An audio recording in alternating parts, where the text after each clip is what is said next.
You're listening to Music Tectonics.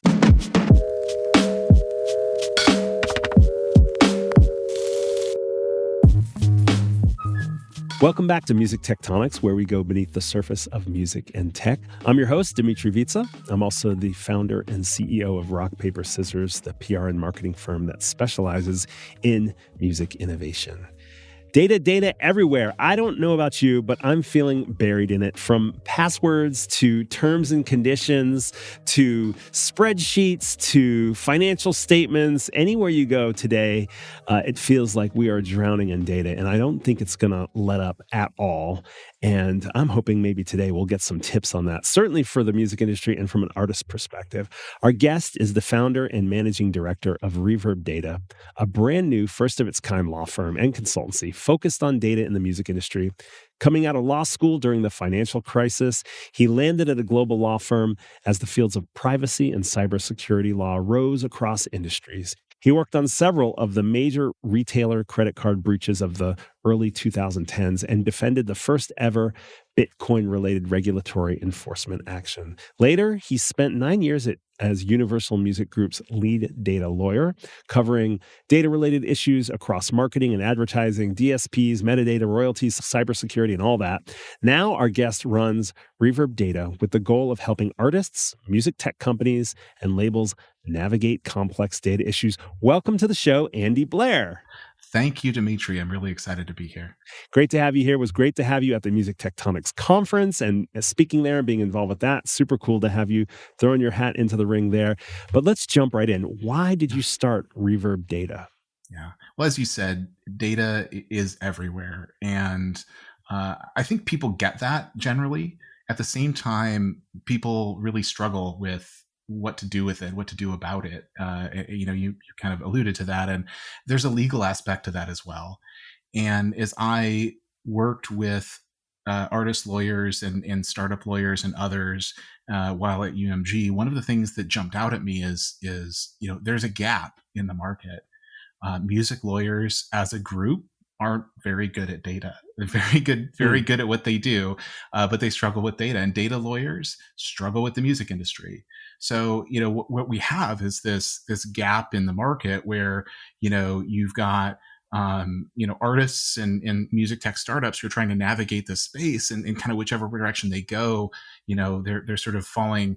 One side of the thing is others, but there's gaps and there's areas that really need support. So, our goal, our North Star, is putting artists and others in the music industry in the best place to succeed. We see a real need for innovation, and we really just want to help everyone be the best careers they can be, the best companies they can be, and really help them on the legal side use data to do that.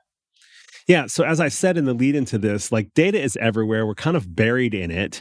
And that's certainly true in the music industry, as you're telling us right now, too. Sure, for you, for me, some of us that are like in the day-to-day of this, it makes sense to focus on this. But why artists? Why music tech companies? Why, let's talk a little bit more about why it's so important for them. Yeah, well, I do want to take a half step back. Okay. When we say data, what is that? Great point.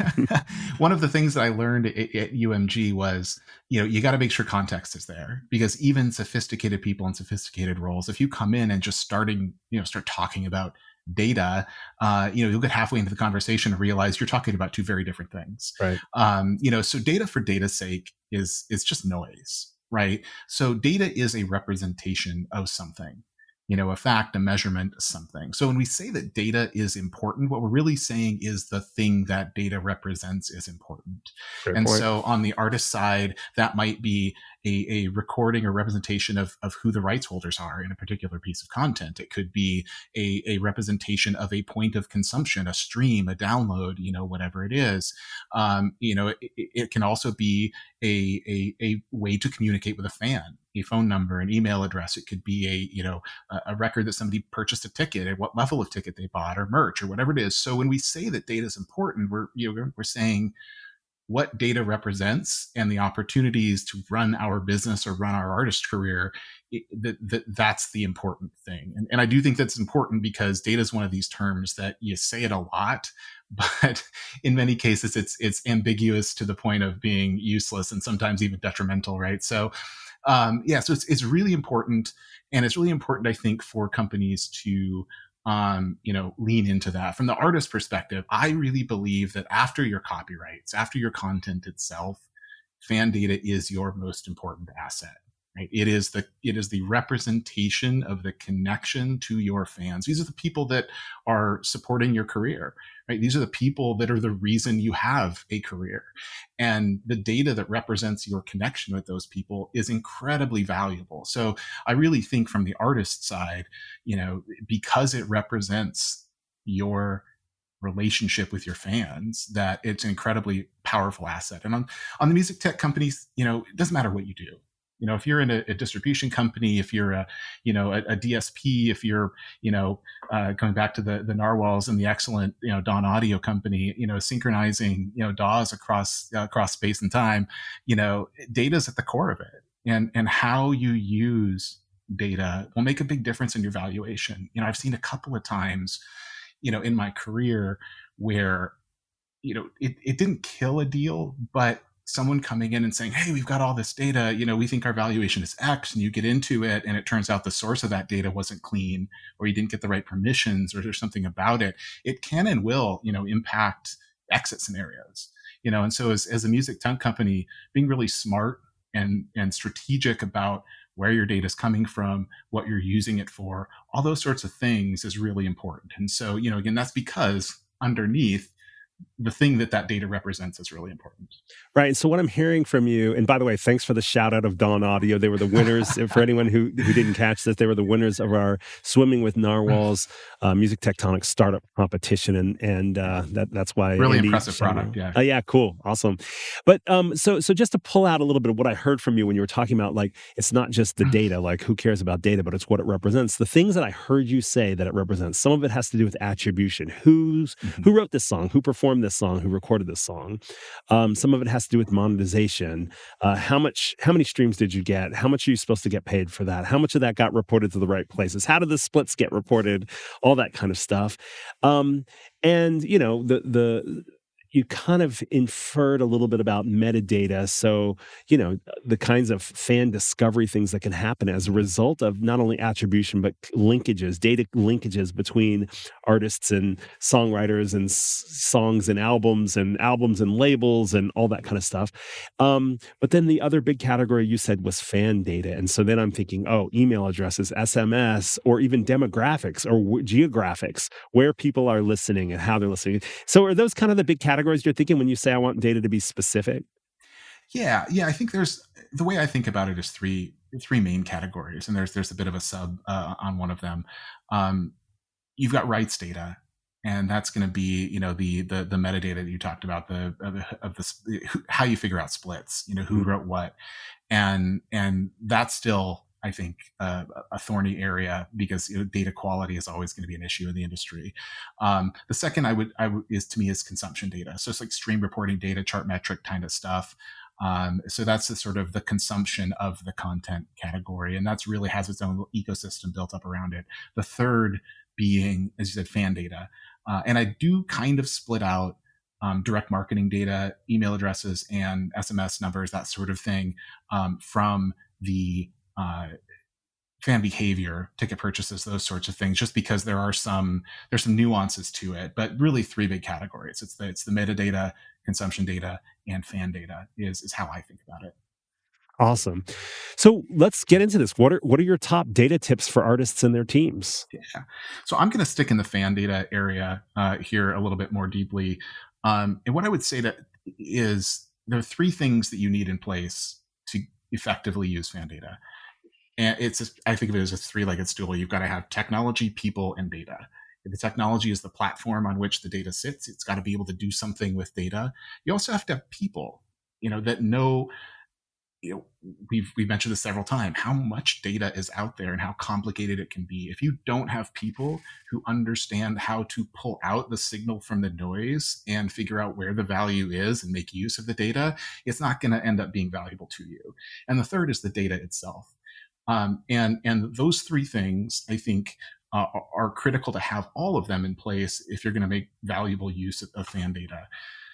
And one of the things you hear a lot, and I think is absolutely true, is the only constant in an artist's career is change. And looking at those three things, tech platforms change, technology evolves, people change, label deals can come and go, different things, the people that are helping you can change.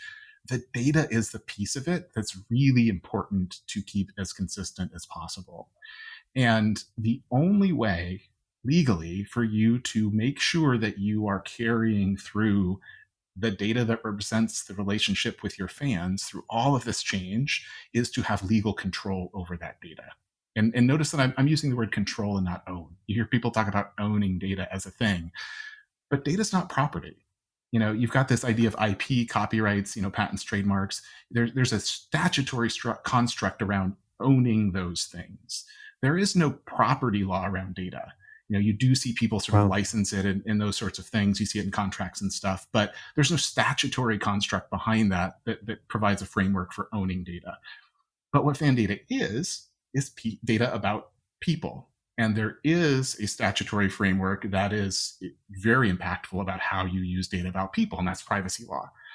So as a guy whose background is most strongly in that space, I really bring that angle to it. But that's a really important factor here, because if you're talking about setting the foundation of who's responsible for that data, can you give it to a third party? Can you receive it from a third party? What ways can you use that data? What ways can you combine data from different sources? By far, the most impactful legal thing in that is privacy law, right? So if you want to retain data, retain access to and use of data as your career evolves, as it changes, if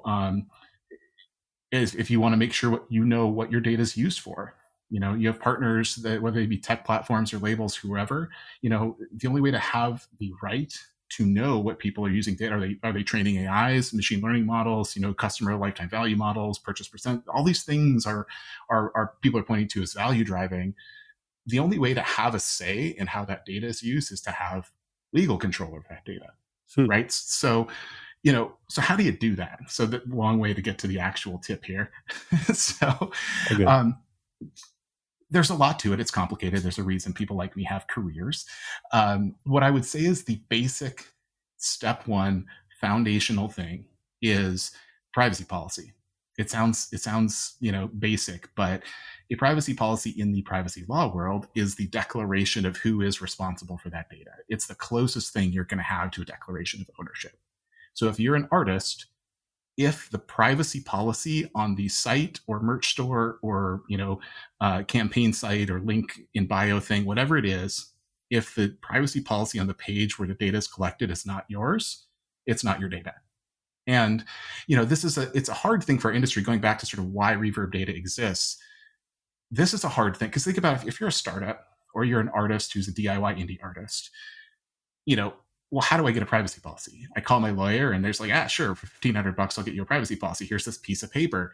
Good luck. That's not a solution for our industry, right? So, seeing this issue, we're like, well, artists, to preserve value and sort of maximize their opportunity to have a solid career, I think flows through use of data.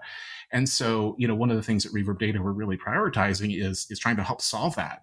And one of the things that we're trying to do is go from this idea that you have to pay a lawyer an hourly rate to get a privacy policy to a subscription service that, we're going to offer soon that basically allows people for probably less than $15 a month. You get a privacy policy, we'll keep it updated as laws change. We're trying to kind of go in and solve this and provide, links, embed codes, ways for you to use it and help using it. So we're trying to sort of dive in and say, yes, this is an issue. Artists need to be able to have this foundational, data control piece in place. And we're gonna solve it. And because I love a good pun, we're calling it Fandation. You gotta have a nice data foundation. So, and there's gonna be a lot more to come there, but I won't belabor that. But artists, management teams, if you believe that fan data is valuable to you and is core to your career, legal control is absolutely essential. Well, and I love that you're sort of, diving into the music tech space and offering a tech product in at the same time as well, It was a bit accidental, right? I didn't consider myself, getting into the product space, but, you go out and you talk to people and they're just, I tell you what is really inspiring at the conference and just in general, how many people there are out there seeing and innovating and working on these. I mean, it's just such a great community of people who are just very open with ideas and support and advice. And I have been really encouraged and inspired by just like, and I think that's what makes Music Tectonics such a cool conference is just like, you put those people together and just like the vibe was so cool. So I, going into and coming out of it, what I thought I was doing changed quite a bit because of those conversations. So that's so cool. Well, this is great getting into what you're up to and how your thinking is shifting and your interwovenness with the Music Tectonics community. We have to take a quick break for a message, but when we come back, I want to talk about how this applies to record labels. We'll be right back. Hi there, Trista here. Sorry to interrupt. I hope you're enjoying the show, but I have a little question for you.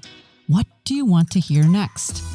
Let us know at musictectonics.com/podcast. Click the big pink button to fill out a quick survey. You can suggest future guests or other music innovation topics you want to hear for us cover, anything that's on your mind and that you think would be really fun to explore in a podcast. Or just tell us how we're doing, what you think. That's at musictectonics.com/podcast. Okay, back to the fun stuff. Okay, we are back. Andy, this has been super interesting to hear a little bit about not only your perspective on the importance of data for artists and music tech companies, but also just this unfolding career story of yours and how you're evolving to build new products, offer new services, etc. We were talking a bit about some of your tips for artists and their teams before the break. How's this all relate to record labels? Well, look, labels are really important to just the way the business runs. They always have, they will. They bring an expertise and resources and just a scale of things that just isn't possible without them. And I have a real soft spot for all of the people at Universal who took time to educate me and help me understand how things worked and how it went, all around the world. So I have an enormous amount of respect. There are a lot of really dedicated and really talented people in the label ecosystem. So, I hope that we, I think they're always going to have a role and a place and it's going to be great. But I do think that they're in a tough spot, right? Because we're seeing, at least on fan data, we're seeing a real movement of artists and managers sort of recognize the value of fan data. They're seeing the value of sort of centering it on themselves. At the same time, labels have largely and historically been sort of running a lot of the marketing for artists, right? And it's not crazy at all to sort of lean on labels to sort of lead into this new era. And a lot of what you see at labels of all sizes is this idea that, hey, we're going to add value by, looking across all of the artists that we work with, creating better fan profiles of what our fans are into, across all of our artists and use that to create better marketing outcomes. And that's absolutely true. You can, create value through that approach.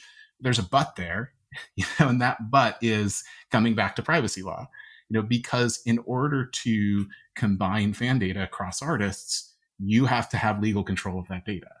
And so, you have this sort of tension there of between a couple of models, sort of a label-centric model where you're going to lean into the value of, cross-artist marketing benefits versus more of an artist-centric model where you're trying to center everything on the artist and maximize that artist's, benefit from the data over the life of their career, as they change labels, as they change, tech changes, all those different things, right?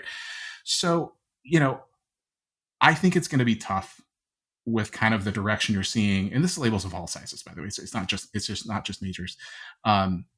Leaning into this sort of a more label-centric model is going to be tough because you're going to have to convince artists that it's in their benefit in an era that artists have more and more leverage. They're coming to the table with millions of fans and tens of millions of streams on things. They have a lot of influence and control over deals. You have to convince them, sort of cede control. And control is like the closest thing we have to ownership, when you're looking at it legally, cede that to the label for the life of that label relationship. And there's some other just like structural issues when you get into the privacy law weeds. And a big one example I like to use is ticketing data. There are a lot of laws in Europe. California is a good example of this, where there's a really big focus on the reasonable expectation of the individual. So US labels are not really deeply involved in touring, at least the mechanics of touring. So if I go to Ticketmaster and I buy a ticket to a show, as a fan, who do I reasonably expect to get that data? I mean, I think Ticketmaster, the tour promoter, and the artist are all comfortably within that window. Do I reasonably expect a major label conglomerate or any label that I probably don't even know is the label that my artist is signed to, right? People don't really care. Do I expect that they're going to get that data and combine it with other data they'd have about me from other artists on their roster and use that to create a profile of me? I think that's a really hard legal argument to make. So I think that there is an access barrier as well, right? So if you're looking at the landscape of the music industry and you're trying to say, hey, we want to maximize value of data by maximizing the connectedness of data, where does that connection make sense? And I think, it's going to be tough for labels to be that hub because they're not in every piece of the music industry. And to me, I think an artist-centric model wins out eventually because just, structurally, that's the place that it makes the most sense and is, I think will create the most value for that data to be. But, look, it doesn't matter where this goes. Labels are going to be really key to making it all go and supporting it and scaling it. No one else can take an artist and promote them around the world the way that, labels can. Nobody can bring and, pour gas on the fire the way that labels do. So I think they're going to have a really important role through all of this. But I also think there's some challenges in sort of the sort of default way that labels have approached the fan data question. So really interesting stuff. Yeah, it'll be interesting to see how it plays out. Yeah, I mean, record labels from the beginning, I mean, the whole concept of a label, you see the label on the recording and then it's a curator of some sort. It's a team that does distribution and marketing too, but they're also picking, they're also the A&R team and they're also co-producing in some cases and so forth.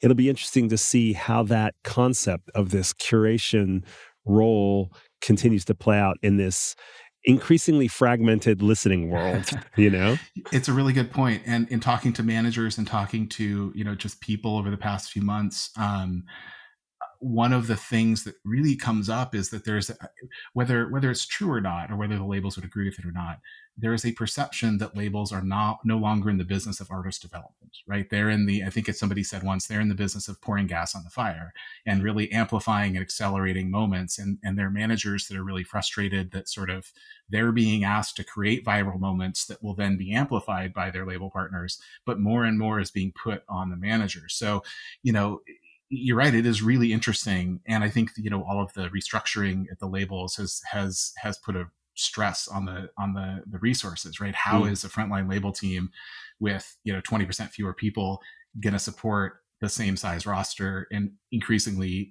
more and more demands as things get complicated? So it's a fascinating area, but you know what? The talent level and the resources available to labels, are still incredibly impactful. To sort of dismiss the role of labels, I think is foolish. They are where they are for a reason. But it's a really fascinating the way it's all developing.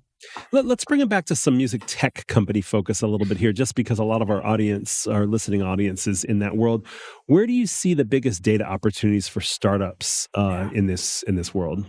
Yeah, and the ones that I see, the opportunities that I see that really make the most sense, at least for sort of sure, very high probability success rates, are where people are improving existing processes. And going back to Dawn Audio, I think it's a really good example of that. I mean, they're not creating an entirely new way of doing things. They're saying, we're going to make it much easier and possible for you to do what you are already doing in a much more efficient and great way. And so, companies that are using data to improve or to solve existing pain points, I think there's a lot of opportunity there, and there's no shortage of that opportunity, whether you're talking about rights or royalties or production and distribution or fan data, wherever it is. There are pain points everywhere in the industry, and I think there's a lot of opportunity, and you're seeing a lot of success from music tech companies who are identifying those pain points and really jumping in to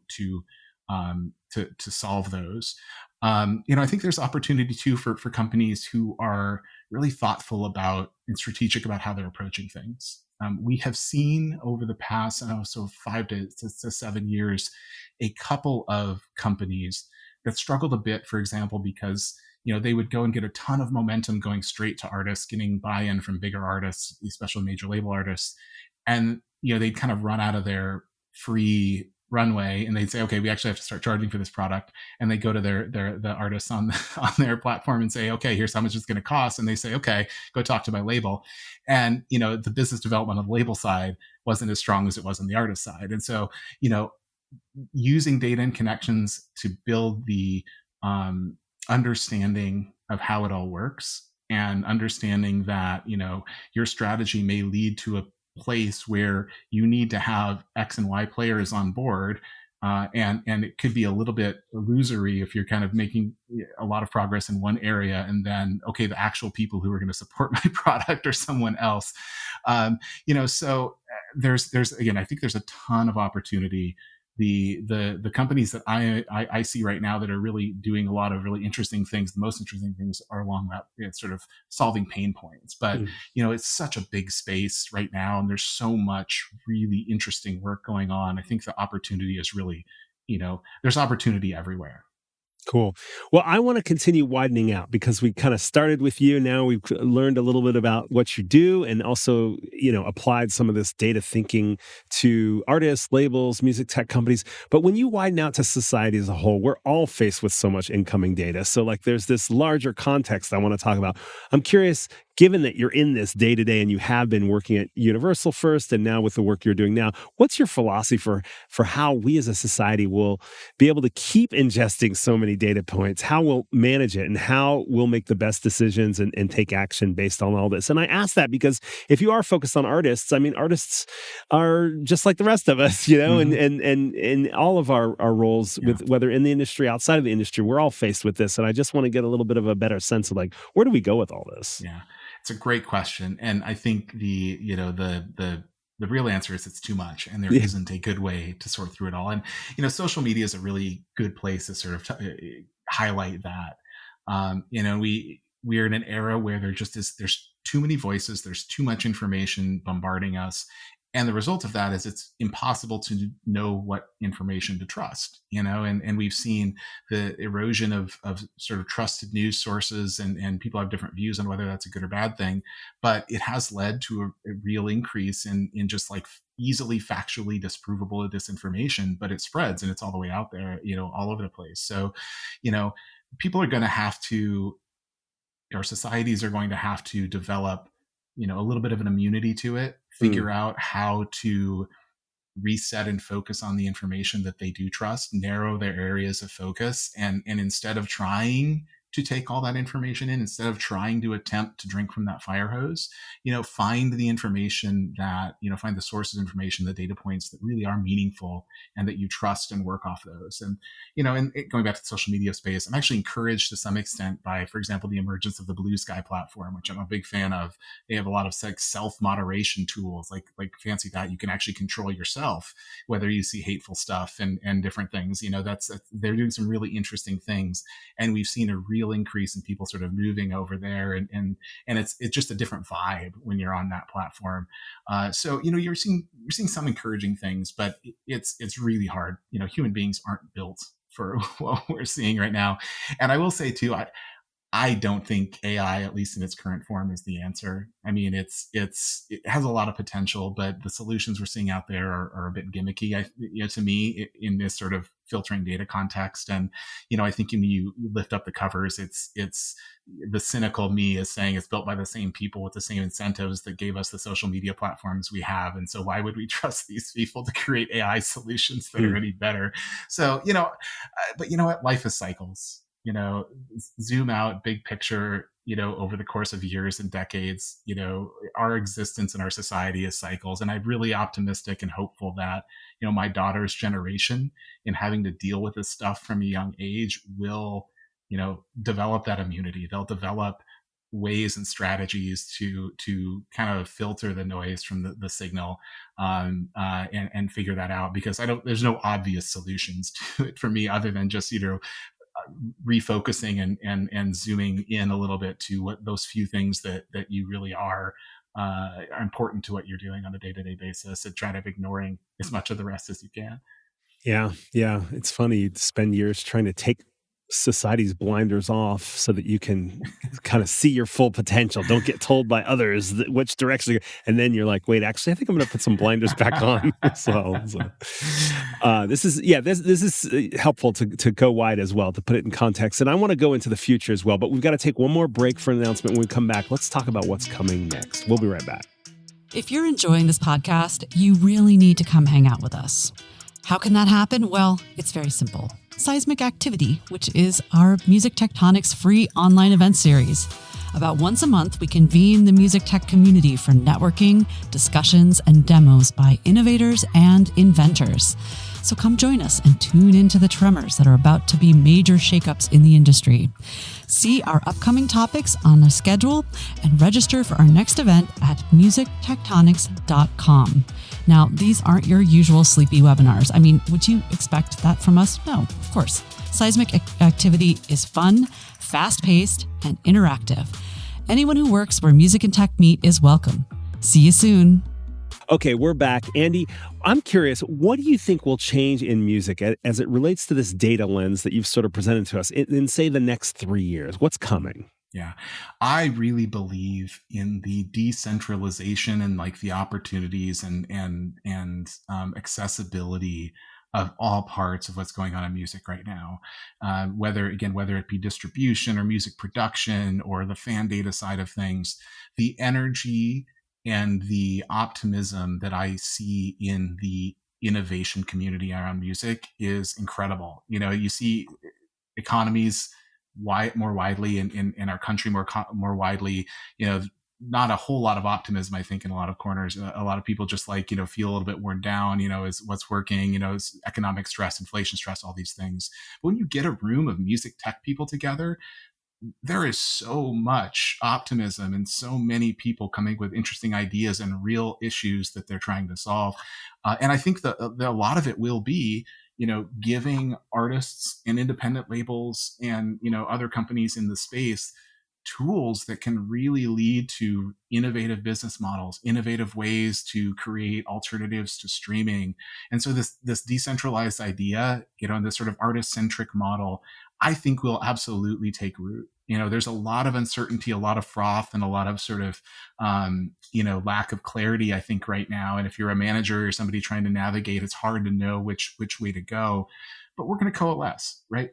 I think right now it feels like there's a lot of first movers, there's a lot of early adopters, and it feels like you have to build your car and then drive the car.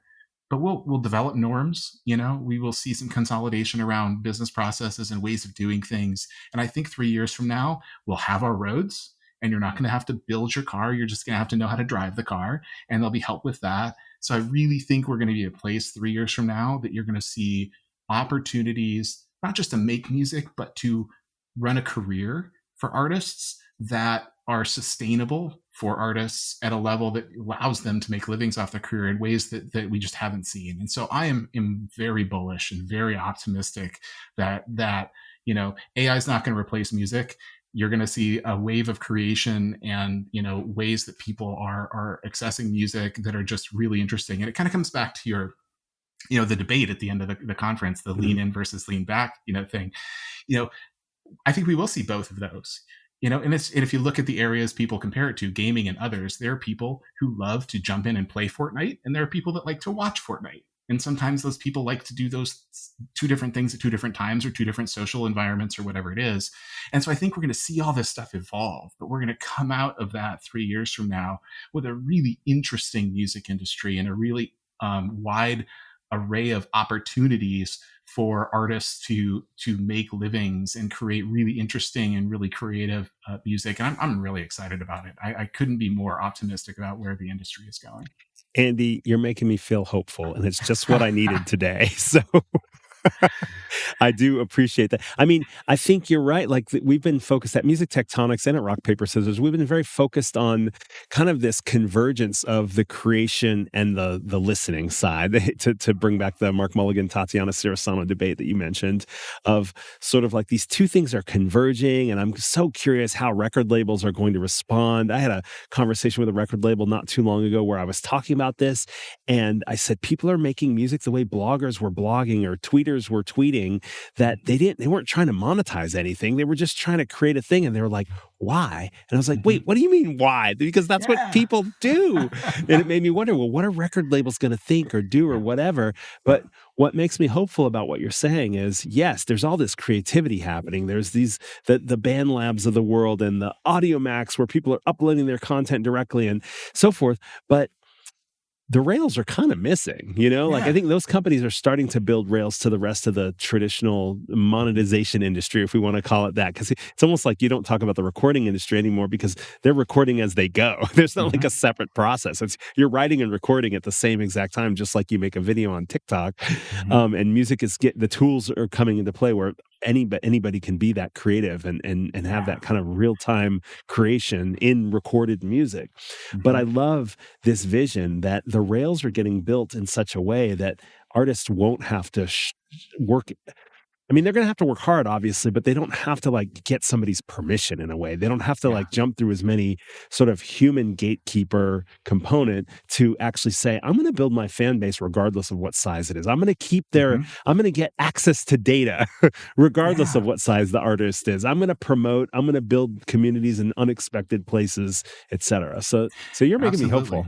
And that's exactly it. Because when you look across it, there's no one answer for all the artists, right? There's no one way of doing things. And looking at, how fan bases operate, you compare like the K-pop, type of audiences to, indie folk audiences. They're just different. And it's not right or wrong. It's just different. And so what we're seeing now is a generation of tools that let those artists find the way that works for them. And it's going to be their own way, and they're going to have to put that work into figuring it out.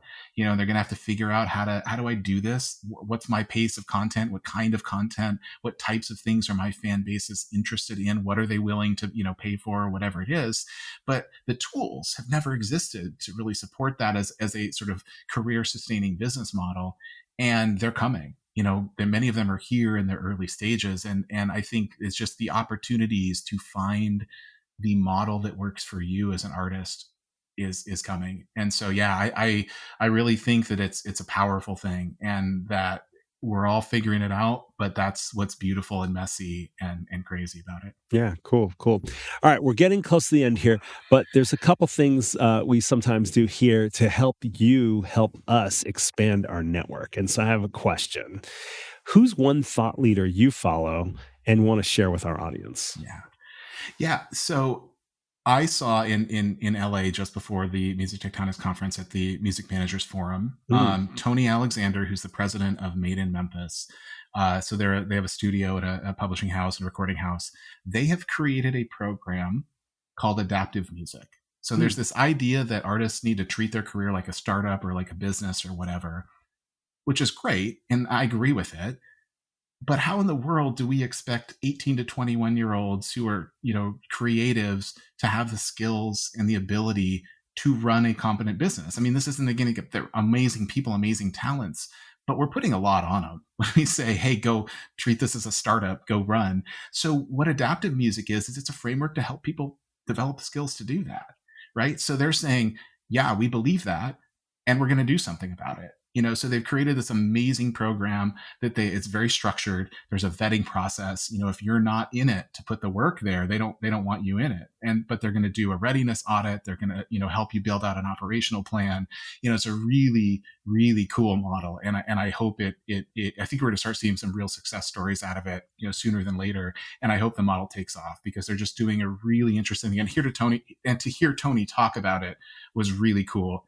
That week. So if you have a chance to, hear or go read about what they're doing at Adaptive Music, I could not support it more what they're doing. And I hope it comes out because we're putting a lot on artists, right? We're putting a ton on them.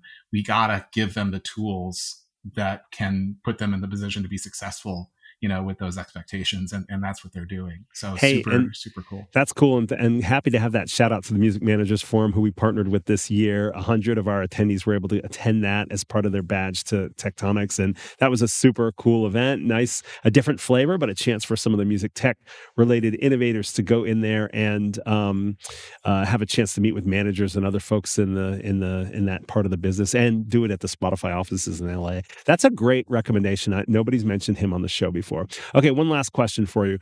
Are there a few music tech companies that you're excited about? I don't know. How many do you want to shout out here? Well, I'm gonna cheat a little bit and give you three, but I'm gonna give you three things that I'm excited about, Okay, we'll and mention that. some companies that I think are doing that. So, cool. The first goes back to addressing process issues, at pain points, and I think Dawn Audio is one of those.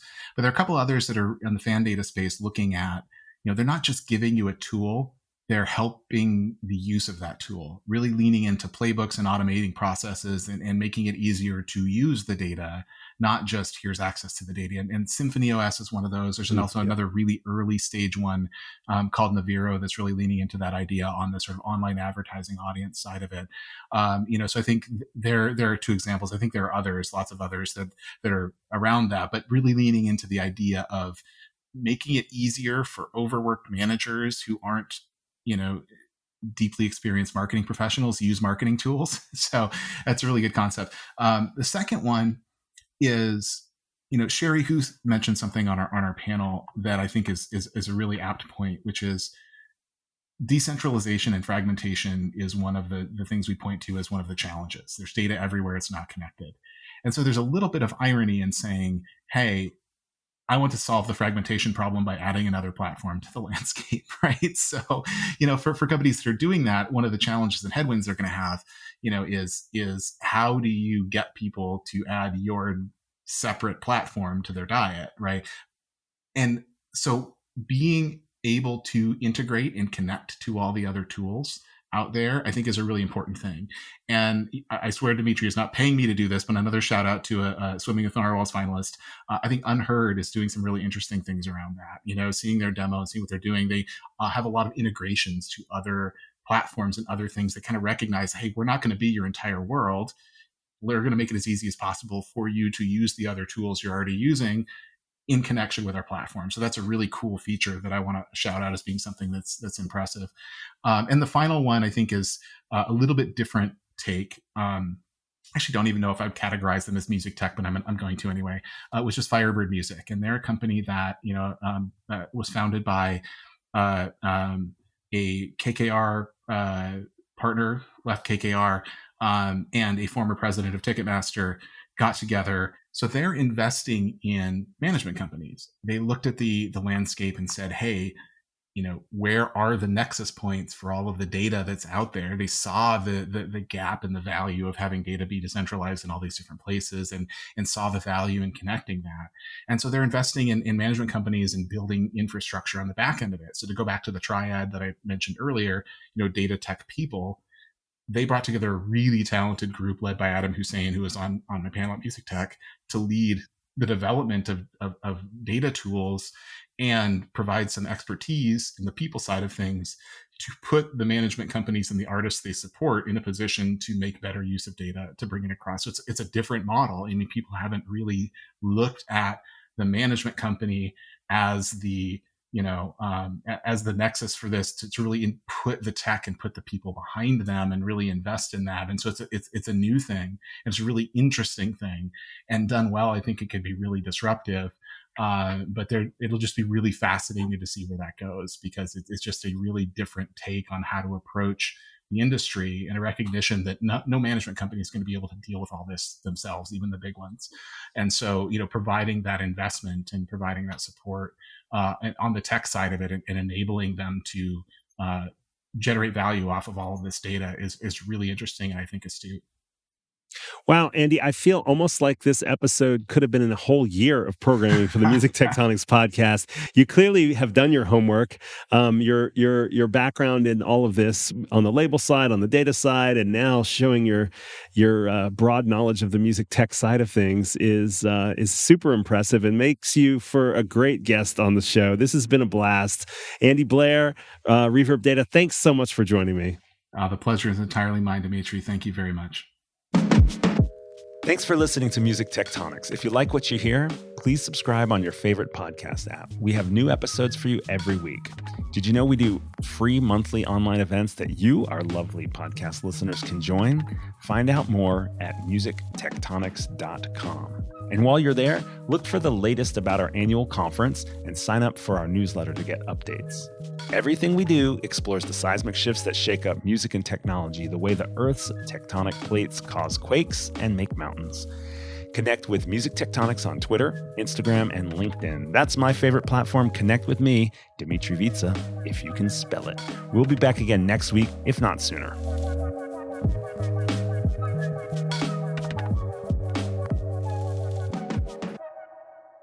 You're listening to Music Tectonics.